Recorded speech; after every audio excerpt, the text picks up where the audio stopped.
The master Prakash classes YouTube channel आप सभी लोगों का स्वागत करता है। यह वीडियो एक महत्वपूर्ण बात पर चर्चा करने के लिए बनाई जा रही है और वो बात ये है कि क्या आपका 2022 में जो सुपर टैट की परीक्षा होने वाली है वो होगी भी अथवा नहीं होगी। ठीक है, तो सुपर टैट की परीक्षा होगी अथवा नहीं होगी, इन सारी बातों पर चर्चा करने के लिए हम ये महत्वपूर्ण वीडियो बना रहे हैं। उम्मीद है आप 3 से 4 मिनट तक इस वीडियो को देखेंगे और सारी चीज़ें आप सभी लोगों को क्लियर हो जाएंगी कि आपकी अगली शिक्षक भर्ती जो कि प्राथमिक शिक्षक भर्ती है वो कब आएगी और आएगी भी अथवा नहीं आएगी।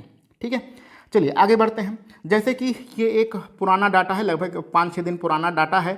ये डाटा किसके द्वारा उपलब्ध कराया गया है? ये हमारे जो शिक्षा मंत्री हैं, स्वतंत्र प्रभार वाले शिक्षा राज्य मंत्री हैं संदीप सिंह, उनके द्वारा ये उपलब्ध कराया गया डाटा है। ये प्राथमिक में और जूनियर में आपके कितने छात्र हैं और कितने शिक्षक हैं, उनके बीच में क्या अनुपात है, इसके बीच में ये डाटा बनाया गया है। यहाँ पर एक हमारे अध्यापक महोदय हैं प्राथमिक शिक्षक में, जो कि हमारे ही डिपार्टमेंट में हैं। जैसा कि आप सभी लोगों को पता है कि जो मेरा चयन हुआ है ये 69,000 शिक्षक भर्ती में मेरा चयन हुआ है। तो इस समय हम प्राथमिक अध्यापक के पद पर कार्यरत हैं। तो हमारे ही विभाग के एक अध्यापक महोदय हैं, उन्होंने प्रश्न पूछा था अपने शिक्षा राज्य मंत्री से और RTR दाखिल करके कि कितने स्कूल हैं, उसमें कितने छात्र हैं, उनमें छात्रों का और शिक्षकों का क्या अनुपात है।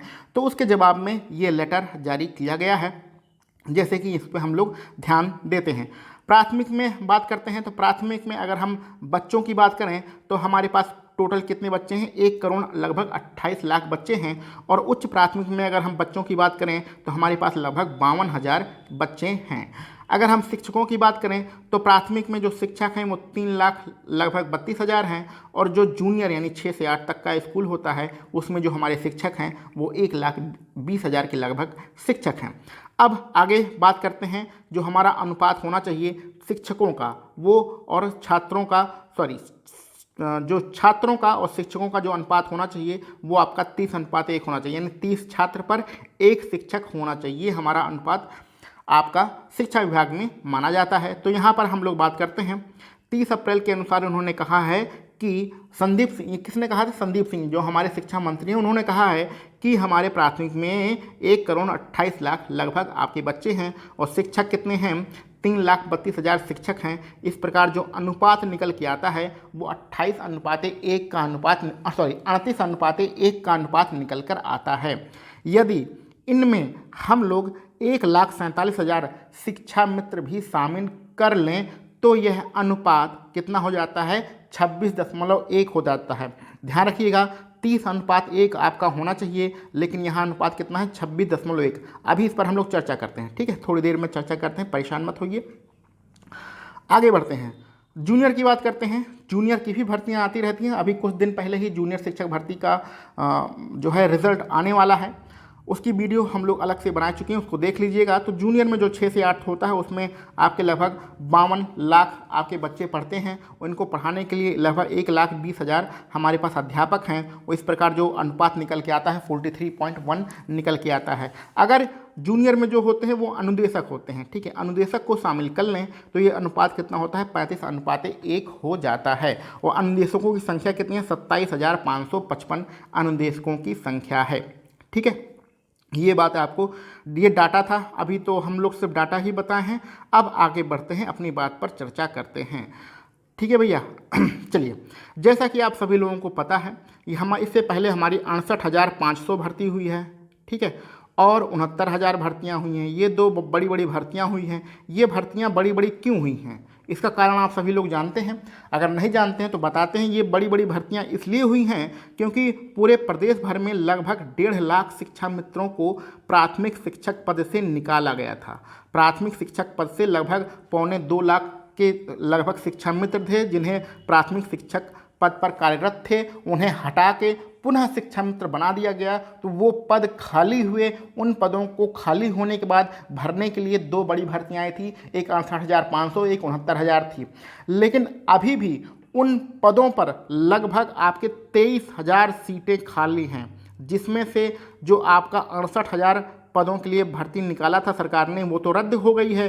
तो 17,000 खाली हैं, 68,000 इसमें और जोड़ लीजिए तो लगभग 23,000 अभी भी पुरानी भर्ती की सीटें खाली हैं। ये नई भर्ती नहीं है, 2022 की भर्ती नहीं है, ये पुरानी भर्ती है, 2017 और 18 की भर्ती है। तो अगर हम लोग 2017 और 18 के आंकड़ों के अनुसार देखें तो अभी भी सरकार लगभग 23,000 पदों के लिए विज्ञापन निकाल सकती है। ये 2022 की बात नहीं बता रहा हूँ, 2016, 17 और 18 की बात मैं बता रहा हूँ कि 2016, 17, 18 के आंकड़ों के अनुसार भी लगभग 23,000 पद खाली हैं। तो आपकी भर्ती कम से कम 23,000 पदों के लिए तो आएगी ही। इस चीज़ को आप नोट कर लीजिए। आप बिल्कुल निश्चिंत रहिए। ये आज का 2022 का आंकड़ा नहीं है, 2017 का आंकड़ा है, 16 का आंकड़ा है। जो पुरानी वाली भर्ती में आपके पद खाली थे भाई, वो तो भरे ही जाएंगे। मेरे कहने का मतलब है कि लगभग अगर 1,50,000 शिक्षा मित्र थे और इन्हें प्राथमिक से बाहर कर दिया गया तो ये तो आपके पद भरे ही जाएंगे।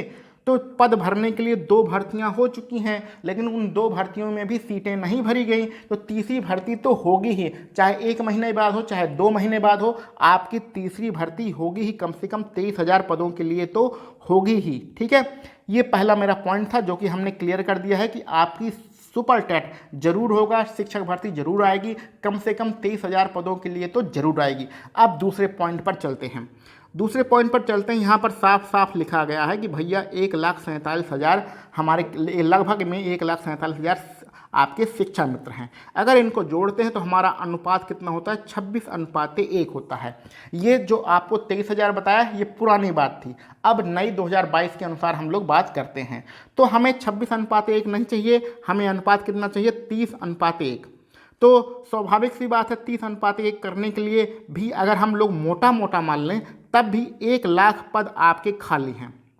ध्यान रखिएगा, शिक्षा मित्र शिक्षक नहीं माने जाते हैं सॉरी, अगर शिक्षा मित्रों को शिक्षक मानते तो ये वाला कॉलम अलग से नहीं लिखते। अगर शिक्षा मित्रों को शिक्षक मानते तो यहाँ पर जो शिक्षकों की संख्या दी गई है यहीं पर जोड़कर लिखा जाता, लेकिन ये वाला कॉलम अलग से दिया गया है। इसका मतलब होता है कि शिक्षा मित्रों को शिक्षक नहीं माना जाता है। तो जो आपको यहाँ पर 26:1 हो रहे हैं, इसको 30:1 बनाने के लिए भी कम से कम 1,00,000 सीटें तो भरनी ही पड़ेगी।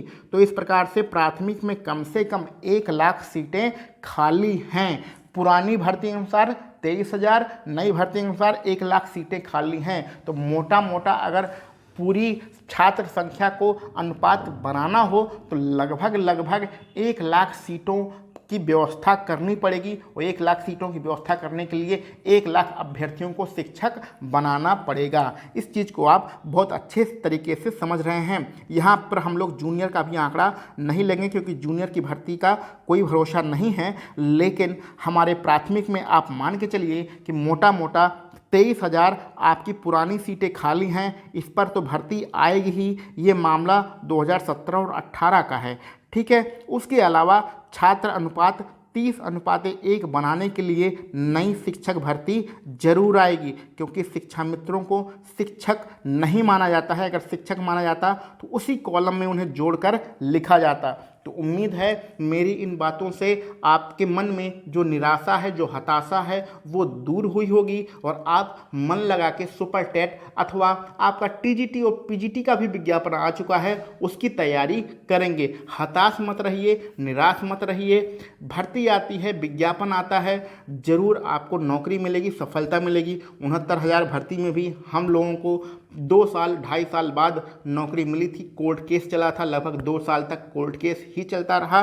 तो ऐसा नहीं है कि भर्ती नहीं आएगी, अब कुछ होने वाला नहीं है। सुपर टेट होगा, जरूर से ज़रूर भर्तियाँ आएंगी। कितने पद की आएंगी इसको नहीं बताया जा सकता है।